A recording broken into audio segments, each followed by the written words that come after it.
politics and debate about politics more specifically.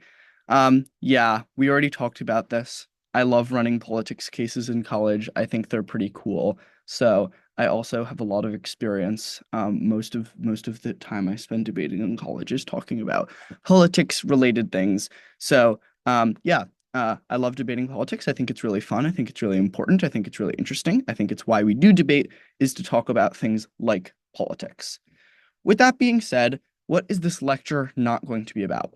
Sometimes when people think politics, they think, this it's about domestic policy. It's about the policies that were being passed, because that's usually what policy debate or politics debate looks like in the real world. So when Trump and Kamala Harris, go on a debate stage and debate, they debate about policies. But that's not what this lecture is going to be about. It's going to be at the layer above that. So it's going to be about the debate about how we talk about politics, how we structure politics. More on that a little bit later. The second thing it's not going to be out is it's not going to be about anything foreign policy related either. So it's nothing about an individual decision that the government makes, but rather how politics are discussed, how they're structured, etc. These are all wonderful motions, just not things that I'm going to be talking about. So what am I going to be talking about? Three things broadly. The first is how we structure political systems in the United States. So the United States has just a lot of really weird and quirky political systems. Nowhere else in the world is there this thing where you need to get 270 random votes in order to win the presidency. Nowhere else are there kind of just like are the way that like we randomly break apart states, give every state, regardless of their population, two votes in one house, and then in another have a bunch of random people create districts however they want. There are a lot of very interesting things, a lot of counter-majoritarian institutions specifically in the United States. We'll be talking a little bit more about that later. But things like the filibuster, things like the Electoral College, which essentially mean that whatever the vast majority of people want doesn't necessarily translate into who's in power or the policies that are being passed. The second thing that we're going to be chatting about is about the incentive and values of policymakers. So there are two types of motions, broadly speaking, in debate. There are like motions or normative motions, and then there are actor motions. So in most kind of normative motions, it's going to be about what's best for society. And that's not necessarily talking about utilitarianism, but you're probably going to have some sort of like moral framework about what is going to be best for society. That can be morally best, it can be we ought to care about the principle of reparation, it can be about any of that, but it's about society. Whenever you have a this house as insert, it's about specifically looking at one policymaker. So these sorts of motions specifically want you to prioritize for that individual actor. So that will often be motions like this house as Donald Trump, this house as a Democrat in the House of Representatives, this house as a Republican in the Senate, etc., etc. I do think, though, importantly, there are motions that are about the incentive and values of policymakers that are not actor motions as well. Because in a lot of motions, it's about the incentive and the values of policymakers that end up impacting what is good for society. We're going to be chatting about that as well. The third and final thing we're going to be talking about is the structure of just global and arbitrary political systems. So, for example, some motions will be specific to the United States. The United States is the only country that has the Electoral College. But for example, when you talk about ranked choice voting versus approval voting, that's something that can apply to any country, which news alert for advice I'm going to give you later. It's probably good not only to think about the United States, because the United States is weird in a lot of ways. And if your arguments only work in the United States, they're probably not fantastic arguments.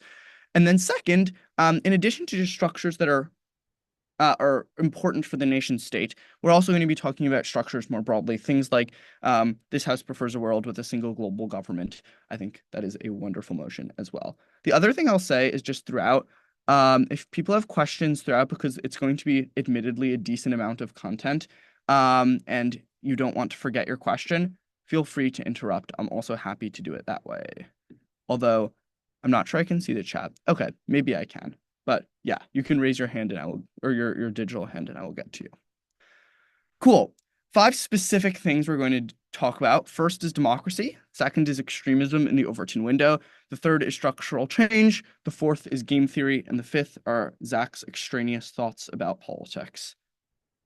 Fantastic. Let's start with democracy.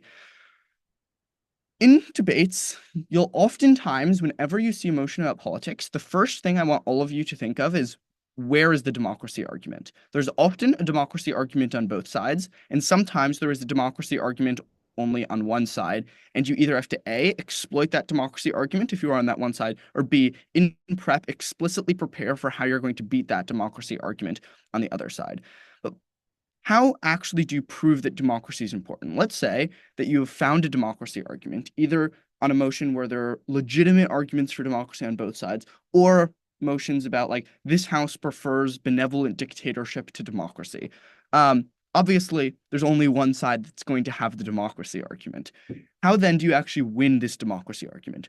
There are five kind of major like warrants you can use for why democracy is the most important impact in the debate. The first is that there is a lack of an objective morality. That's to say that there is no agreed upon moral framework. It's why we disagree on what framework to set for debates, for example, and debaters love to spend minutes and minutes yapping about it because there isn't something that we all just agree on. It's why, for example, the vast majority of votes in the United States end up being 3, 2, or 1 point wins for the winning presidential candidate. It's because we have different values, we have different beliefs. So if we have different beliefs and we have different values, then the only way to do what is quote unquote moral is to aggregate those preferences and to say that this is what is best, or this is what the majority of people think is best, and therefore it is best because there's no objective definition of what is best. The second reason is the state power principle. So the state essentially has the power to do a lot of really bad things to you. They can tell you what you can and cannot do. They can throw you in a metal cage like an animal and basically keep you there your entire life. And in many countries, they can literally execute you. They can weaponize the monopoly of force that they have in order to basically harm you in a lot of different ways. So, if the state is able to restrict what you do, if the state is able to kill you, then you should have the power to determine how that monopoly of force is used. And therefore, in order to check back for the state's power, you must have a democracy on principle. This is irrespective of whether or not it's pragmatically beneficial. People deserve a way to check back a state that has a monopoly on force. The third reason is that there's a principle of reparation. The state uniquely has harmed certain people, and that for those people, by stripping them of the agency to vote or for stripping them of the agency to participate in the political system, you're fundamentally not allowing them to repair for the harm that the state has done to them. Fourth is the principle of agency. That's to say that even if people are voting for policies that are bad for them, people should have the opportunity to do things that harm themselves. So basically, some people might argue that a lot of white middle class Americans vote in a way that is not in their interest. But you can argue that yes, it might not be in their interest, but they should still have a right to vote not in their interest. How do you really prove this, though? The United States government allows people to eat ice cream. They allow people to box. They allow people to do things that harm them in all kinds of ways. The bar for restricting something is not to prove that it is bad, but to prove that it has significant and immediate third-party harm. And because voting doesn't have significant and immediate third-party harm, and because agency is the logical prerequisite to utility, we ought to prefer agency first. The fifth and final reason, though, is that democracy just historically has always led to positive outcomes.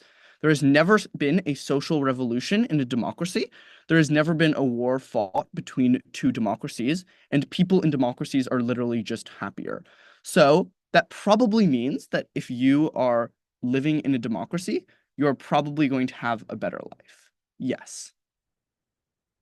Yeah, on the point of like on the like lack of objective morality point, Yeah. isn't this like sort of antithetical to democracy because you're kind of voting over people who have minority moral beliefs? I see what you're saying. I think that's a critique that democracy leads to tyranny of the majority, but I don't think that that's the argument. The argument is that there's not tyranny of the majority because there's no such thing as tyrannical morality. There's no such thing as correct and incorrect morality in the first place. That yes, if a majority of people believe something, then that is what is in that moment the most correct thing to do. It's not a priori 100% correct but it is the most correct thing to do because more people in that instance want it. Does that make sense? Yeah, thank you. Awesome. Any other questions about this? Brilliant. So what even constitutes a democracy? So Levitsky and Way kind of famously complicate this notion that there are authoritarian countries and there are democratic countries. They come up with this term called competitive authoritarianism. And they basically say that Venezuela, Uganda, Zimbabwe, Kazakhstan, and Serbia, they all technically allow you to vote. You're able to go to the ballot box, and it is possible for a challenger to win. But if it's possible for a challenger to win and you can still vote, why is it called authoritarianism? The reason is because they're able to stack the field so heavily against you that it becomes basically like it's not a democracy at all. In another way of saying it, you do actually play the soccer game, but on one side, you're able to have three less players and it's played on like a 5-degree incline. It's still possible, and if the candidate is still incredibly popular, that challenger can win. If that soccer team really does far outmatch the other team, there's still a chance for them to win the match, but it's still incredibly unlikely. I think this is important for argumentation about democracy because the previous slide in the way it phrased it, very clearly says, why does democracy come a priori? But it's not really that black and white. And I think having that nuance in debate rounds can end up being incredibly important. So this then is a question I've come to a lot and where a lot of debates come down to. What about the United States? There's so much money in politics. I think over 9 in 10 people who are running for the House of Representatives, if they gain more or if they spend more money than their opponents, they end up winning the seat. People with more connections, more social capital, continuously rise to the highest powers of political office. It's why we have political families like the Bushes, like the Cheneys. And there are also interest groups that continuously impact elections. The United States is a backsliding. It is democracy. It is not necessarily a strong democracy, but it is importantly different than competitive authoritarianism. We still see in the United States that there is a change in party power, that we haven't seen 20, 30-year reigns. The field isn't stacked so against systemically against one party to the point where it's competitive authoritarianism. So then, let's talk about democracies. So you have your authoritarian countries, you have your competitive authoritarian countries, but even among democracies, Dahl basically characterizes the two things that how you measure democracy. The first is how inclusive a democracy is. So that's basically saying who is actually able to vote. So in the most inclusive democracies, there is universal suffrage. Literally everyone can vote. That includes people like, that includes prisoners, it includes groups like that that are currently disenfranchised. The second is liberalization, which is also kind of, you can think of it as public contestation. How easy is it for challengers to run? So in order to democratize, Dahl argues that you first need to liberalize before you become more inclusive. So what essentially that means is that the way that almost every major liberal democracy right now has democratized is first they've made it so that like every single like the different people can run against you, can actually critique your ideas. They've made a sphere for you to do that, and then they extend out the right to vote for everyone. Any questions about what constitutes a democracy?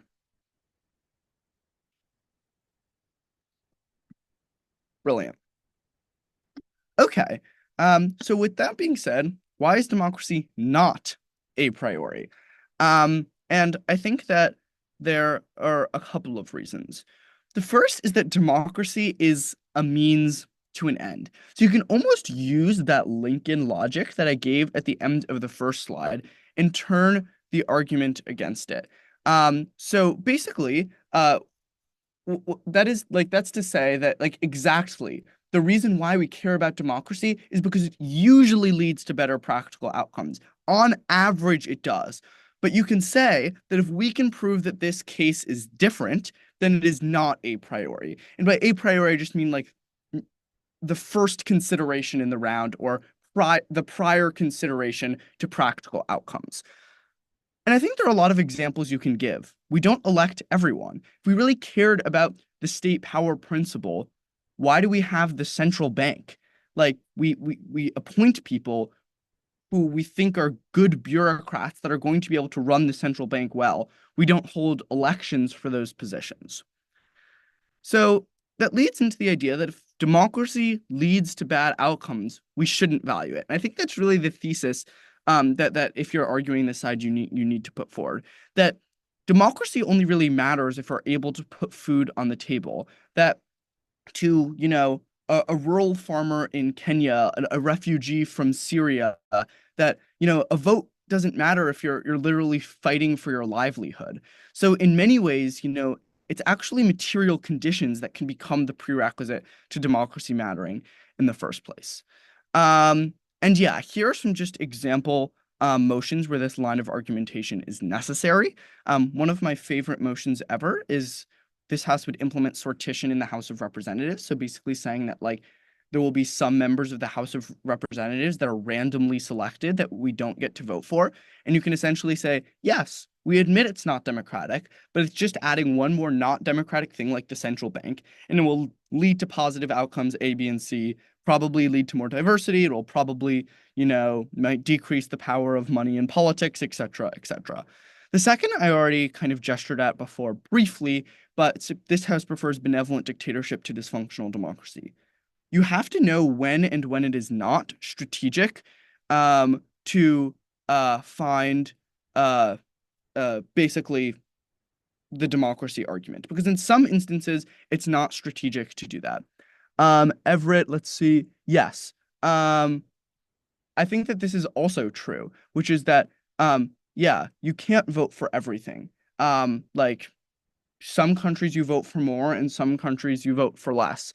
And where you draw that line, I think you can argue. Are you going to argue that just because you vote for more positions, that's fundamentally a better society? I think that there's a lot of argumentation you can give as to why that's pretty counterintuitive and probably not true. Questions about democracy before I talk about extremism?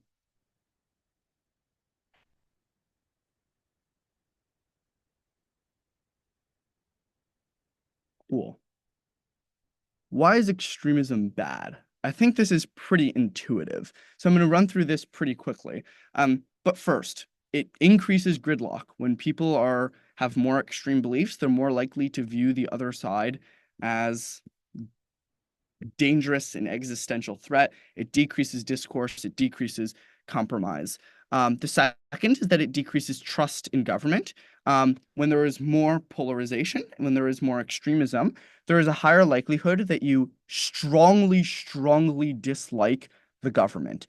That's to say that if the two political parties are at 0 to 10 on, let's say, use the right-left scale that society loves to use, albeit very, very, very flawed. If the two parties are at 0 and 10, if you're at a 9, for example, and the 0 gets elected, you're going to be a lot more upset than if the parties are, for example, at 4 and 6, which is probably going to decrease trust in the government. The third is that just like far right extremism is really bad. Yeah, I think this is pretty intuitive, but like we probably don't want people chanting neo-Nazi slogans. We probably don't want people storming the Capitol because these things are quite harmful to society. Yes, question. If you're talking about extremism in emotion where it's not based on real life, how can you know what extremism is if it's based on what morality is? And you said we can't decide a single morality without a framework. What do you mean by a hypothetical motion? Like if there was if you were arguing over laws that don't exist or things that don't come up in our normal debates.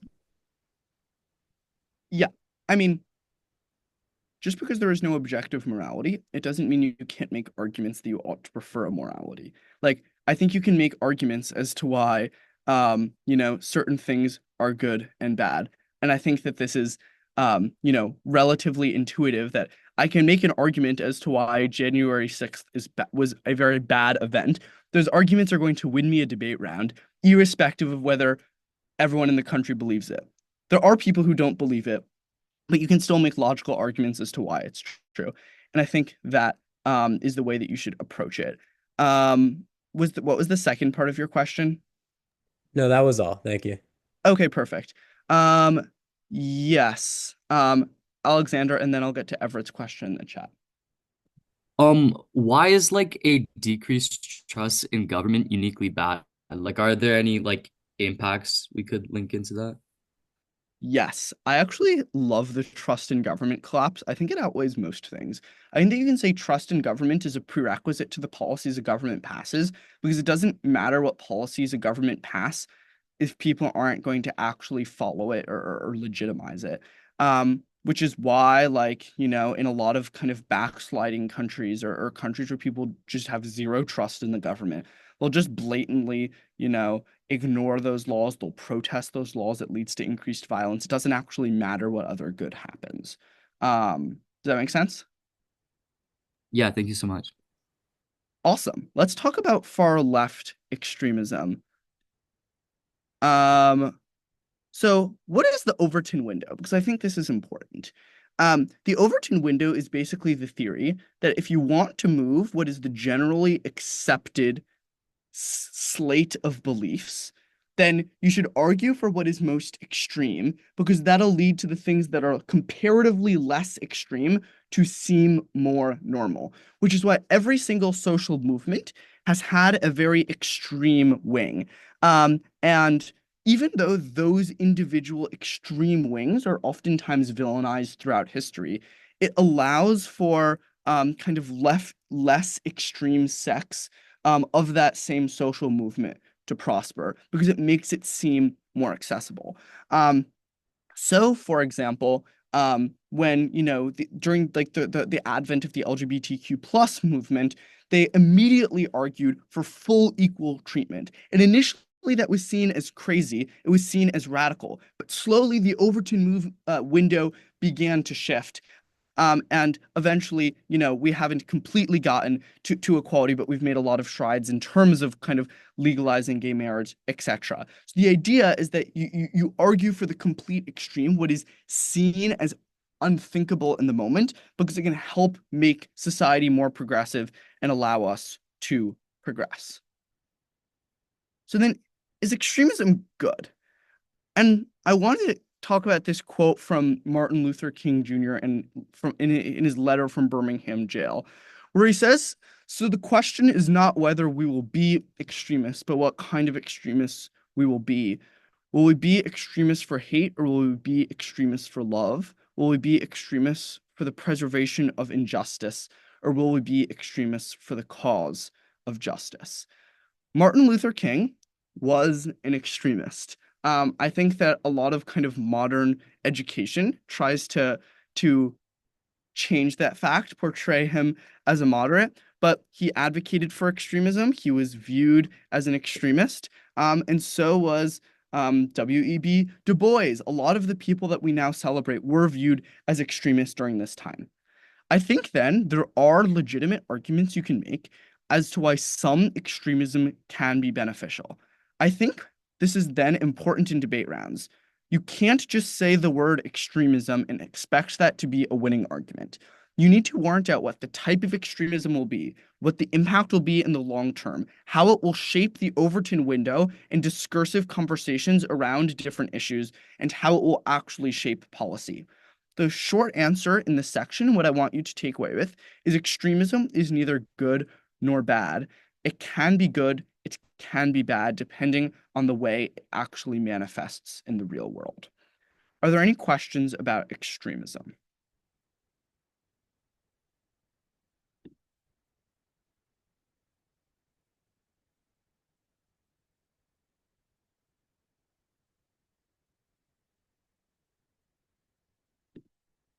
Cool.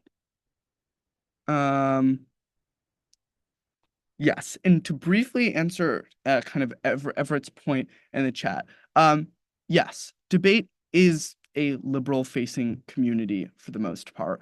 Um, but I think also there are just rational ways you can make as to why, for example, far left extremists are probably more likely to be kind of normalized in the long term, just given the fact that, like, I don't know, the way that society in general does, in fact, can, like, on net usually progress.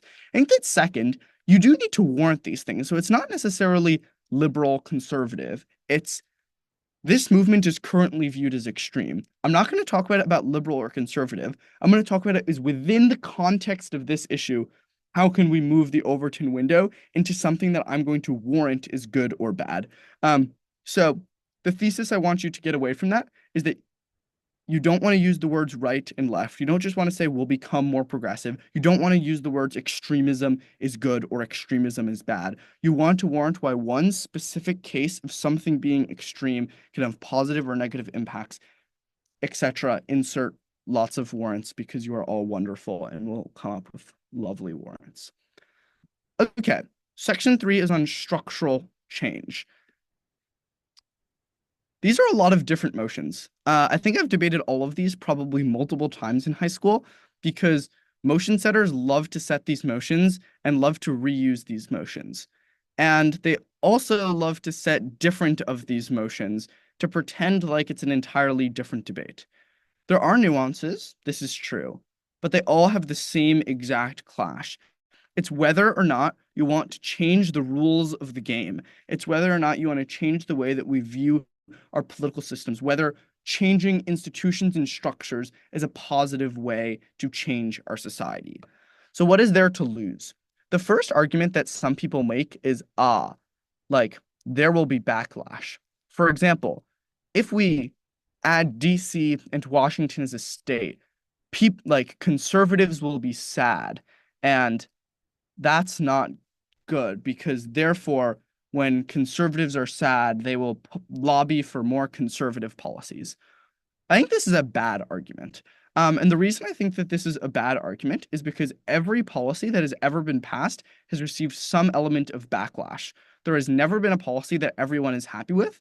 And therefore, justifying or not justifying a policy based on backlash is a very short-termist way of perceiving any issue.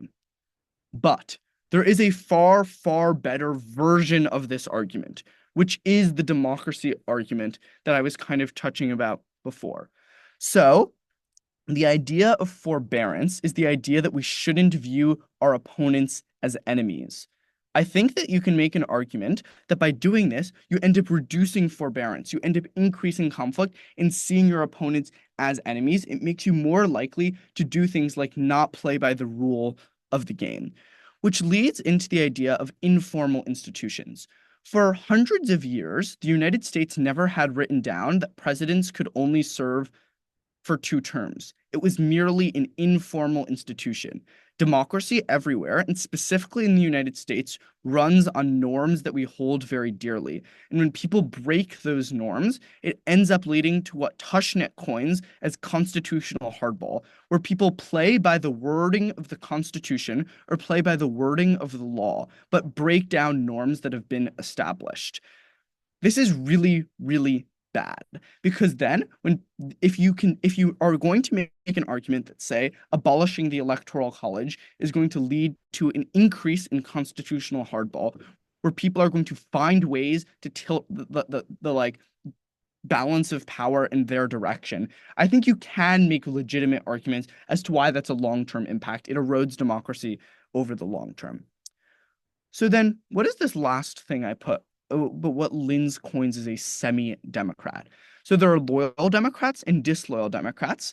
I think you can argue that, for example, Trump is a disloyal Democrat by delegitimizing the impacts of an election. And a loyal Democrat would be someone like Liz Cheney, who put kind of the democratic process over kind of her own political takes. A semi-loyal Democrat then would be someone who a semi-loyal Democrat then would be someone who doesn't actually kind of prioritize who isn't the active one who's doing the problem. They're not the Donald Trump, but maybe they're the Nikki Haley who ends up saying, wait, I'm going to end up putting my party or my party and my politics over kind of the principle of democracy.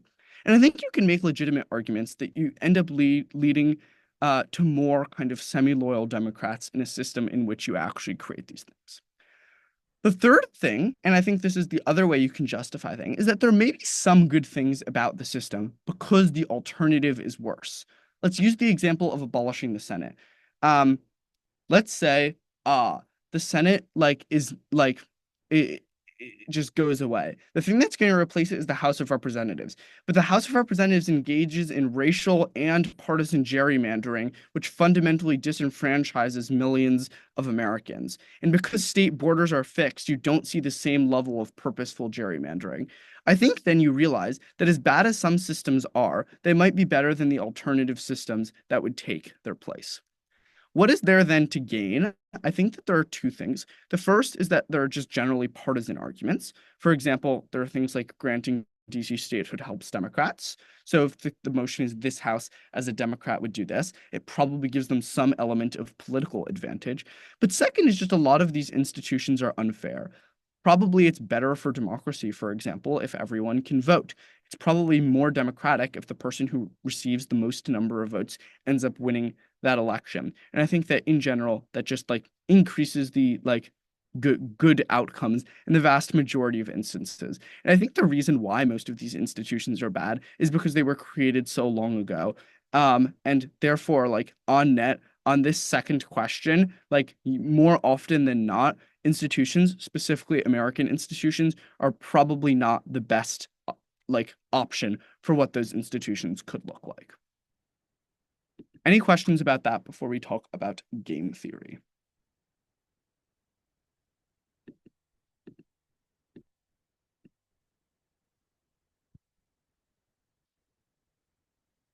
Brilliant. Okay, a couple of premises. The first is that politicians continuously prioritize their own self-interest. I think that just in general, we can see this to be true. That most politicians are trying to get A, more power, and B, their policies passed, which connects back to more power because they think that in order to make their vision a reality, they therefore need more power. The second is that when everyone thinks that like gaining powers is in their self-interest, this means that the societal optimal strategy is not the Nash equilibrium. But Zach, what do these terms mean? So this is the payoff chart of a matrix, and it's famously called the prisoner's dilemma. I think a lot of motions are prisoner's dilemmas. So what these numbers mean, the first number in each column is the payoff for player A. So player A can choose between C and D, and player B can choose between C and D. If both cooperate, they both get payoffs of 3. And if both defect, they both get payoffs of 1. So you might say, of course they're going to cooperate. That number seems so much higher. This is true. But from each individual person's perspective, it makes more sense to defect. Why? Let's say you're player 1. Assume that they cooperate. If they cooperate, if you also cooperate, you get 3. But if you defect, you get 5, which is 2 higher. And assume they defect. If you cooperate, you get 0. But if you defect, you get 1, which leaves you in a really terrible situation, which is that each person's individual best strategy is not the strategy that is best for both of them combined. What does this mean? It means that polarization in gridlock is the Nash equilibrium. It means that, for example, both parties are incentivized to try to vote against every single judge that the other party ever appoints. On an incentive level analysis, people are probably not going to want to cooperate unless they think it'll help them even more in the long term. And then I want to talk just briefly about how you can use this in a debate round, which is imagine the topic is this House as the Democratic Party would pack the court the next time a Democrat controls the White House. I debated this in high school, and the collapse I ended up going for was basically game theory, which is to say that Republicans are going to defect regardless of what you do. They're going to do things like jamming in extra justices, rejected your justices, etc. So if they are already defecting, even though it doesn't lead to the best outcome for everyone, it's still the optimal strategy for you. Any questions about game theory and how it intersects with politics?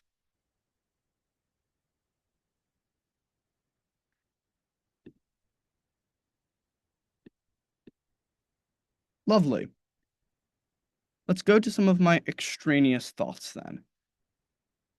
In general, you should know all of the general explanations of politics. There are broadly speaking three. The first is structuralist, which means that it is the structures that exist that change the way that political systems are created. So there are both cultural theorists that say that there are fundamental differences in culture across different places that change the way that politics ends up forming. And there are economic theorists. So these are both modernization theorists and Marxists that say that the way that everything is driven by the economy. The second are voluntarists, which say it are individual leaders which shape our like political systems. That Trump, if Trump had a different personality, democracy would not be backsliding, for example. And third and finally are the institutionalists that argue that it's our institutions which change the way that we engage with policy. Why then is it important to understand all of these things? Because usually there are arguments you can make with all of these theories. Because in reality, none of these theories are entirely right. Like Marxism has been pretty much entirely disproven. And the reason why we haven't seen proletarian revolution in every single freaking country like Marx predicted is because there are a lot of other factors that end up influencing whether you're going to have a social revolution. But you also see that like economics can be important too. My point here is that you can use all of these different mechanisms. Let's consider the motion. This House believes that the United States will not develop a like social democratic welfare state in the next century.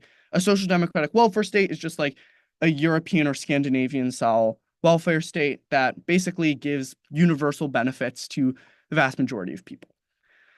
There are a lot of different types of arguments you can make here. You can make the structuralist arguments that there was almost a universal bourgeois when we came here, that we didn't kind of have the kind of different kind of classes that a lot of other countries were born into.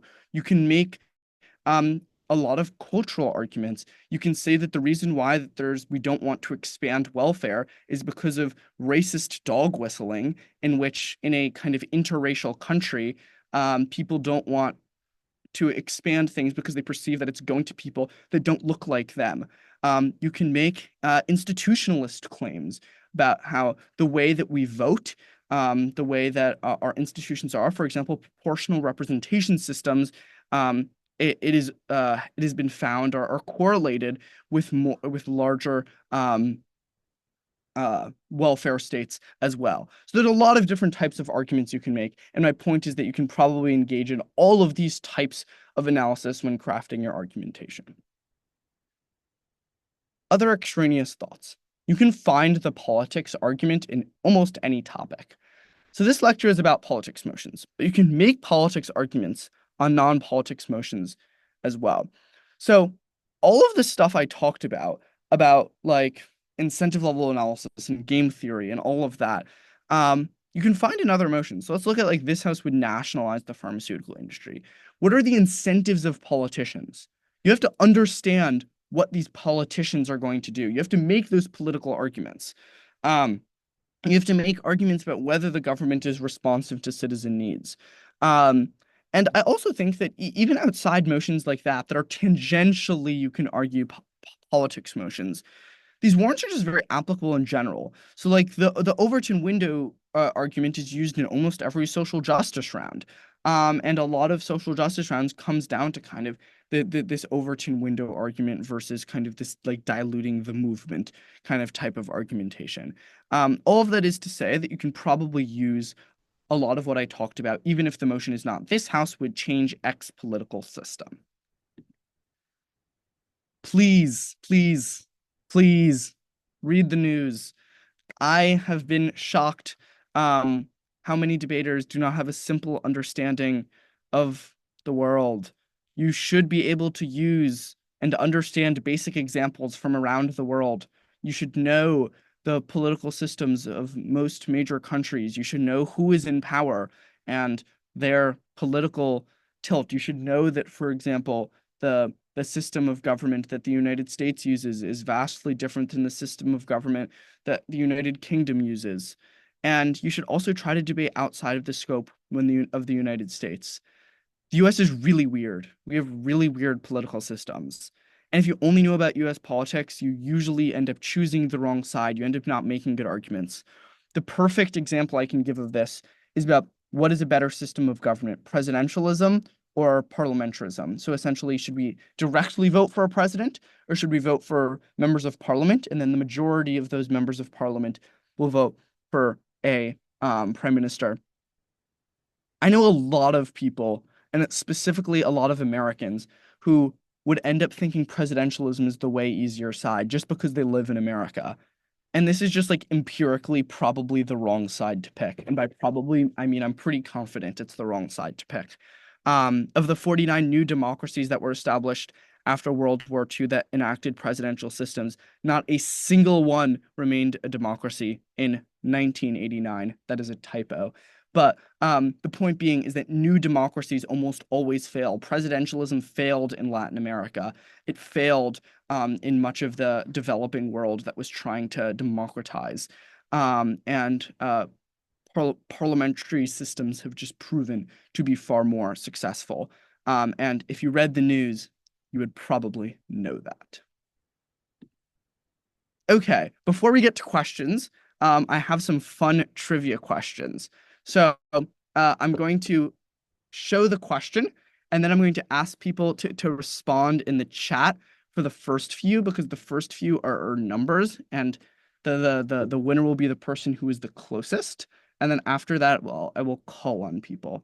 So the first question is, how many amendments are there in the US Constitution? We'll do the closest or the first person to get it. And please don't look it up. It's not fun if you look it up.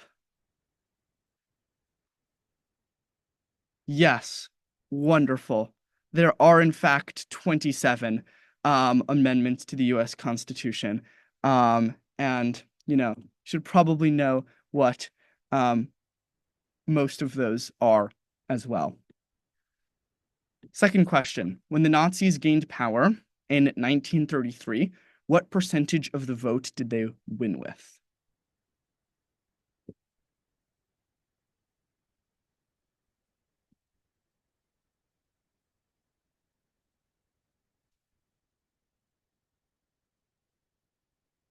Yeah, I will wait 10 more seconds.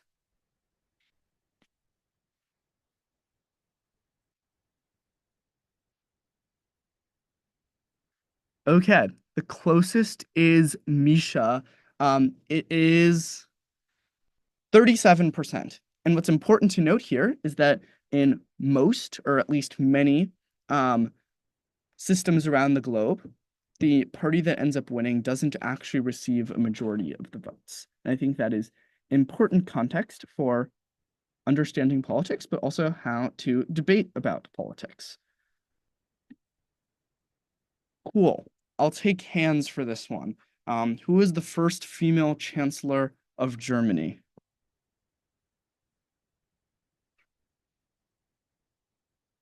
Or we can also do the first to put it in the chat if people would prefer to do that. Yes, Max.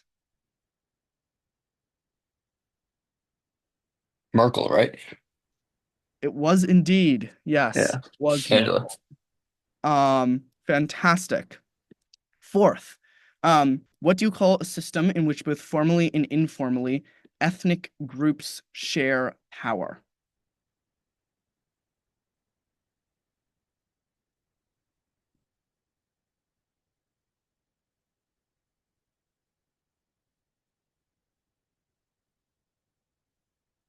Any ideas? Not democracy. To be a little bit more specific to help you, these are systems in which they say this ethnic group has the power to veto, this ethnic group has the power to veto. It's which people are explicitly given kind of mechanisms to ensure that their ethnic group is ahead or whatnot. Or not ahead, but getting their Yeah, the ahead was a bad word. It is not apartheid. Making sure that their ethnic group has their basic conditions looked after. The answer is consocialism. Very hard to pronounce. And many countries actually have this, especially countries that have very strong ethnic conflicts. I think, you know, for the sake of time and to leave time for questions, I'm not going to yap too much uh, about it, but I think it is very important, not only to understanding debate, but also the world. The last one is we're going to do a poll. So I want as many people to vote as possible, because politics is also about soft power. It's not only about our political systems, it's also about things like the best soccer team. So, which country do people think has the best soccer team? And whichever gets the most votes by seven, I don't want to say 7:52 because I don't know when it will change, but in the next minute will win. Ideally, everyone will put a country in the chat. No one has any thoughts.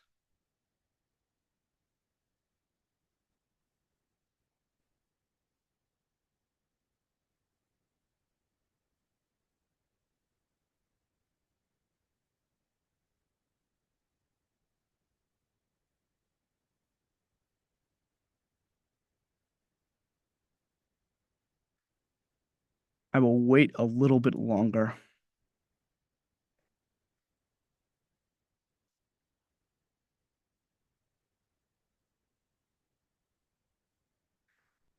All right. Oh. Okay. Guess I'll wait a little longer.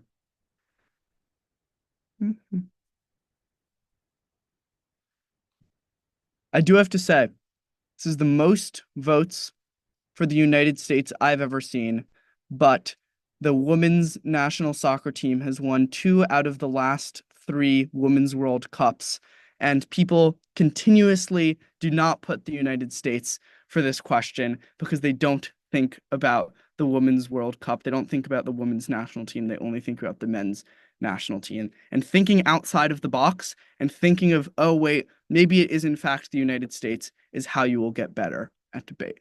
So, thank you all so much, and I am happy to answer any questions. You can feel free to ask me questions about how to debate politics, or if you just have questions about politics that you're curious about, I am happy to answer. Yes. Oh, yes, you are correct for your private message. The Nazis did win 37% in July, but 33% when they were asked to form a government in November. Any questions about anything politics related? I promise I love to yap about politics.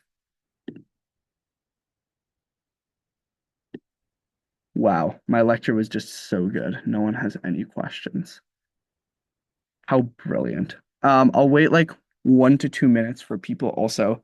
If people have anonymous questions they want me to answer, I will do that as well. So I'll wait 2 minutes and for any questions to come in.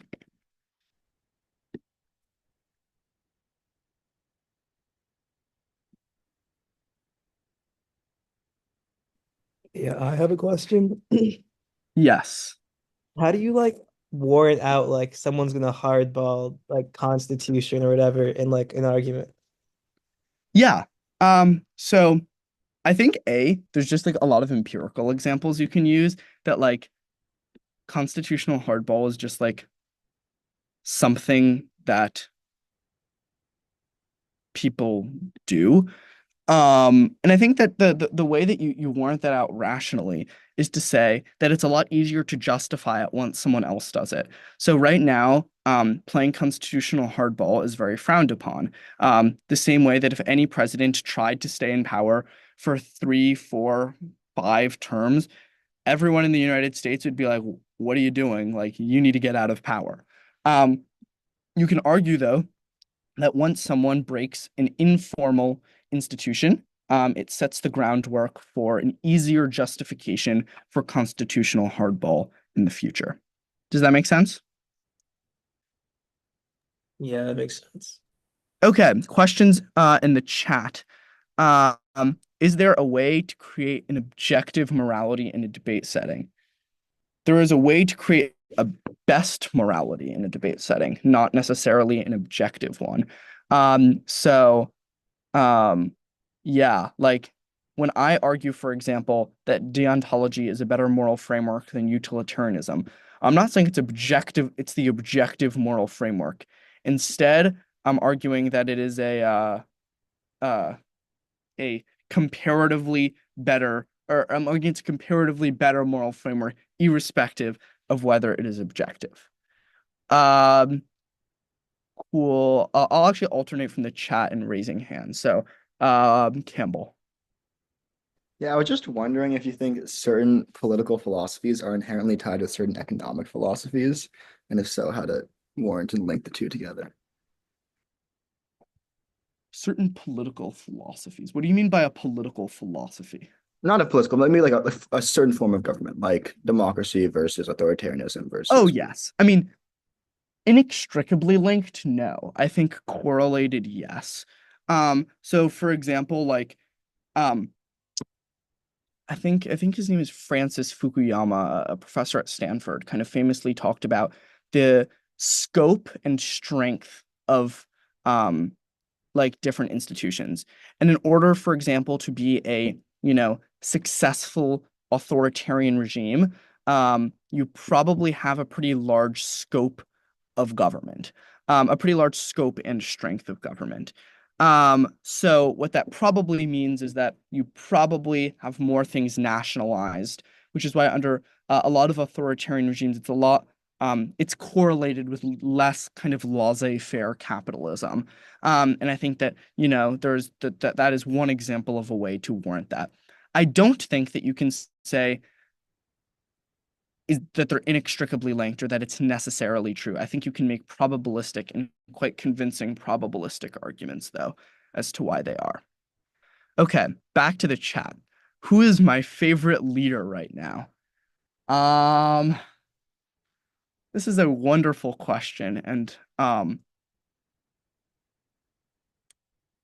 I'm not really a huge fan of many world leaders, but I will say that I am a huge fan of Jay Inslee, who is the governor of Washington and also ran for president in 2020 and did not go very far. But I think he is a quite competent and thoughtful governor, and I think the United States, needs more politicians like him.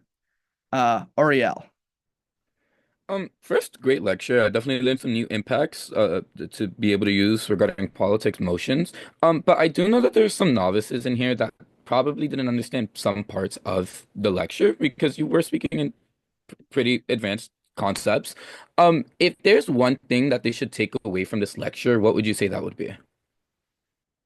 Yes, of course. And if any of those of said novices, happy to um have it be in the chat privately, want me to explain kind of any of those terms in more detail. I know there was a lot of content and I wanted to get through all of it to make it as beneficial as I could. I know this is a somewhat of a cop-out answer, but I do think that it is quite difficult to say there is one thing to take away on how to debate everything about politics. You do really want it to be one thing, I would say the read more and understand the world more, because I do think that is the best way to win motions about politics. But I do think that the way you argue about democracy, for example, is importantly different from the way you argue about, you know, the other kind of stuff that I talk about. So I don't want to overgeneralize in any kind of other way. But I do think that the best thing I can find is read the news, understand the world. Your arguments are probably going to be more true and therefore easier to warrant and more persuasive. Cool. Back to the chat. Um, do civil wars like the United States Civil War count as extremist ideas? as the foundation of their beliefs. Some civil wars are based on extremism, and others are based on conflict. For example, a lot of, more ethnic based conflicts. It's not like it's necessarily extremist ideology that is fostering that, but in some way, some other form of discontent. I think when you're talking about civil wars, it is very, very, very unique on a case by case basis. I think it's very hard. Civil war is one of the hardest things to generalize, just given the fact that civil war is such a nuanced and complicated topic and manifests differently everywhere. The United States Civil War, though, I will answer. I don't know. I think it would not be extremism because even at that time, there was still a significant abolitionist movement to the point that, like, the abolition of slavery was not viewed as extremist at the time. Like, it was already in the political discourse. So I wouldn't personally view the American Civil War as rooted in extremism. Next question is, are there any book suggestions about politics and political philosophy? I do have some, specifically about the United States. Ian Haney Lopez's Dog Whistle Politics talks about the rise of racial dog whistling in the United States, which I think is quite meaningful, both in terms of, I think it was meaningful in terms of understanding specifically the way that, we have a modern party that relies very heavily on the white Christian vote and understanding how that got to be and how it has kind of continued is just an important read. It's also something you can use a lot in debate rounds. And then the reason why you probably saw a lot of the authors that I cited throughout the presentation um, uh, being Steve Levitsky is that I'm taking his class right now, and his book Tyranny of the Minority I think is also a wonderful read on American democracy in specific. But yeah, I think those are the two biggest kind of long books I would suggest. But I do think that keeping up with the news, things are constantly changing, and as much as I love reading books, books can become obsolete quickly. For example, I think you can make significant arguments that, like, in the Trump era, racist dog whistling is not really dog whistling anymore. It has taken a different form. But I still think that's a good read, and I still think you should read the news. Awesome. Those are all the questions in the chat. I will give maybe one more minute if people have any last questions. Yes. Do you think the guy who shot the healthcare CEO was progressive or conservative? I'm going to say conservative, and here's why. It's because given this recent election, we saw that Trump won the popular vote, which means there are more conservatives than progressives, and I'm pretty sure that guy was hired to as a hitman, and therefore on a question of probability, was probably conservative. But besides that, I mean, pretty much a roll of the dice. What news channels and articles do you recommend? I personally love 538. I think they do some very, very, very interesting stuff, specifically relating to kind of statistics in politics. Their election forecasts have had mixed results, I will say, but I still think that they are quite thoughtful. I'm, like, kind of boring. I do read the Times. I think that like the Times probably keeps you, if you're actually reading most of the Times, like you probably understand what is happening in most of the world. Um, and in terms of like cable news, I don't know. They're all terrible at this point. Yeah, they're all pretty bad. Um, which news channels would you say are the most biased? Uh, I think all news channels are pretty biased. And yeah, I mean, I do buy the argument that like I do think that like alt-right media and like Fox News is probably more biased in that direction. I also think there's a greater number of news outlets that are left-leaning, so the bias probably ends up canceling out. It's the like severity and scope meta weighing you could do is that like the bias is more severe when it comes to conservative bias, I would argue, but I do think that like there's just such a large degree like the New York Times, CNN, MSNBC, all definitely uh quite quite progressive and sometimes as someone who identifies as progressive, I think um admittedly a little bit biased. Um should I read Aristotle's Politics? I have never read it, so I feel like I uh can't fully give a recommendation on that.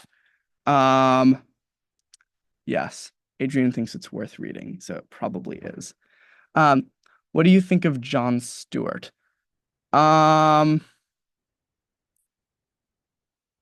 I don't know. I think that political commentators I have distrust for in general. I think that, you know,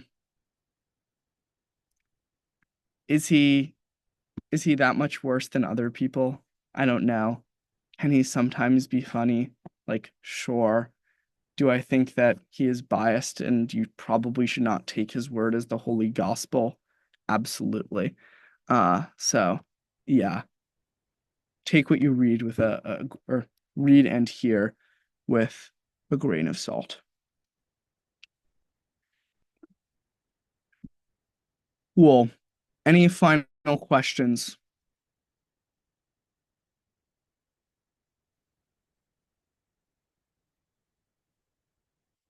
Brilliant. Well, I will put my number and my email in the chat if people have any questions about politics. Um, I know that especially now, I think it is important for people to ask questions about their own beliefs. I think it's important for people to ask questions of others and to learn more. So, um, please feel free to reach out. I'm always happy to chat. I'm always happy to answer any questions. And yeah, I hope you enjoyed, and I am excited to see you all debate these motions and use maybe one or two things that you actually remembered from the lecture if you remembered anything. So yeah, thank you all.